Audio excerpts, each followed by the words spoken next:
ये जो हमारी ट्रेड है पाक अफगान ट्रांजिट ट्रेड, और जहाँ पे इसमें लूप होल्स हैं। आपको याद होगा कि जब मौजूदा गवर्नमेंट से पहले केयर टेकर गवर्नमेंट आई और बड़ा ज़बरदस्त किस्म का क्रैकडाउन हुआ, उसके बाद हम देख रहे हैं कि जनाब वो जो डॉलर जाने के रास्ते से वो बंद हुए, और फिर उसके बाद हमने देखा कि एक बड़ी स्टेबल हमारा एक्सचेंज रेट रहा। इवन ये 22 अप्रैल से और 10 मई के दौरान जो कुछ भी हुआ, इस एग्रेशन में भी पाकिस्तान की जो एक्सचेंज रेट है वो काफ़ी बेहतर रहा। तो ये सारे गवर्नेंस के भी बहुत सारे मामलात हैं। तरजीह मेरे ख्याल से फिर इसकी होनी चाहिए पहले, उसके साथ साथ फॉर्मली जो हम अपनी ट्रेड उसको भी जारी रखें। देखिए, अगर आपका ट्रेड 2.5 बिलियन से 700 मिलियन पे आ जाए तो ये कंसर्न तो होना चाहिए। लेकिन इसका मतलब ये नहीं है कि वो जो लिजिटिमेट तरीके नहीं हैं, जिस तरह स्मगलिंग, आपने करेंसी की भी बात की, और भी बहुत सारे आइटम्स हैं जो कि स्मगल होते हैं, उन पे रिस्ट्रिक्शन नहीं लगनी चाहिए।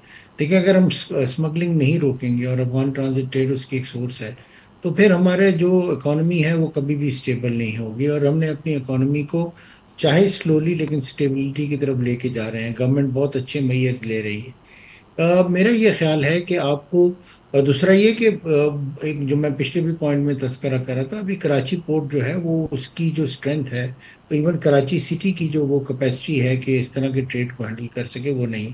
बहुत अच्छा स्टेप लिया गया वहाँ ट्रांजिट ट्रेड के लिए, गवादर को लेके, और गवादर से आपको काफ़ी ज़्यादा इसको बढ़ाना पड़ेगा, क्योंकि कुछ भी आप कह लें, चाहे आप कहें कि चाबहार की तरफ जा रहा है, लेकिन जो गवादर की और कराची की कैपेसिटी है वो चाबहार की नहीं है। मैंने विजिट भी किया हुआ है।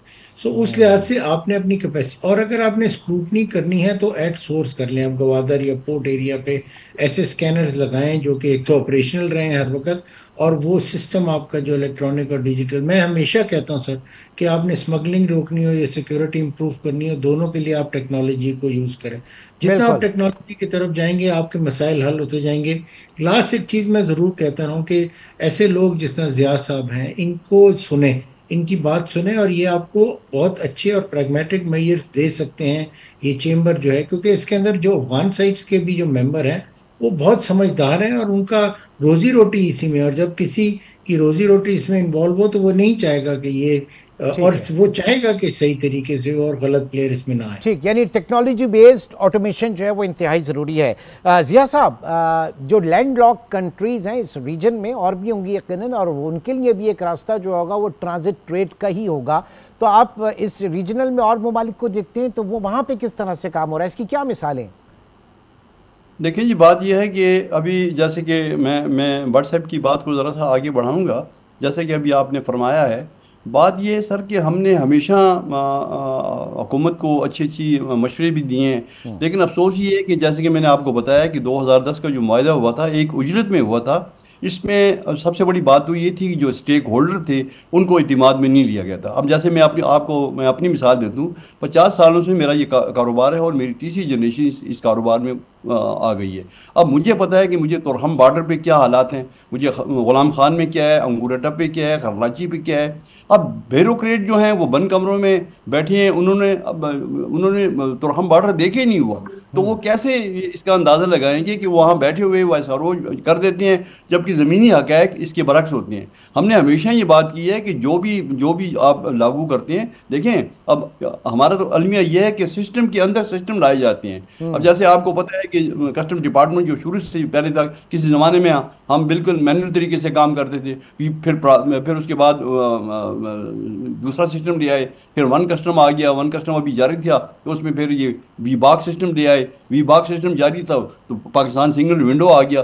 सर बात यह है कि हम कभी भी इसकी मुखालफत नहीं करते। ये जितने भी सिस्टम हैं, ये तरक्की याफ्ता जितने भी ममालिक हैं उनमें तो सही ये काम करता है। अब हम तो तरक्की पजीर में भी अभी जा रहे हैं। बात यह है कि जहाँ 8-8 घंटे, अब तुरहम बॉर्डर पे 8-8 घंटे लाइट नहीं है, बिजली का निज़ाम वहाँ पे ख़राब है, टेलीफोन सिस्टम वहाँ पे नहीं है। तो वी बाग या सिंगल विंडो जो होगा, मेरी कंसर्न वहाँ पे आ जाती हैं, वो खड़ी हो जाती हैं, तो ये कैसे इसकी क्लीनेस होगी। असल चीज़ यह है कि जो ज़मीनी हक़ाइक़ हैं उसको मद्देनज़र रख के ये चीज़ें बनानी चाहिए, जिसकी वजह से हमारी जो तजारत है वो ज़बूहाली की तरफ चली जाती है और इसमें काफ़ी मुश्किलात आ जाती हैं। अब ठीक है, यकीन करें कि ये तमाम लोगों का यही कहना है, जितने भी chamber of commerce and industry हैं पाकिस्तान में, उन सब का एक यही रोना है कि जनाब जो स्टेक होल्डर्स को ऑन बोर्ड नहीं लिया बात जाता। यह है कि आज एक 3-4 दिन हुए हैं। आज की तुरहम की मैं रिपोर्ट देता हूँ, अभी थोड़ी देर पहले मैंने तुरहम बॉर्डर पे बात की है, 7-8 दिन होने लगे हैं स्कैनर उनका बिल का ख़राब है, और स्कैनर के ख़राब होने से एक स्कैनर काम कर रहा है और दूसरा ख़राब पड़ा हुआ है। जो ठीक एक्सपोर्ट का है वो काम कर रहा है, जो इंपोर्ट का है वो अभी ख़राब पड़ा हुआ है, जिसकी वजह से हमारी जितनी भी क्लीयरेंस है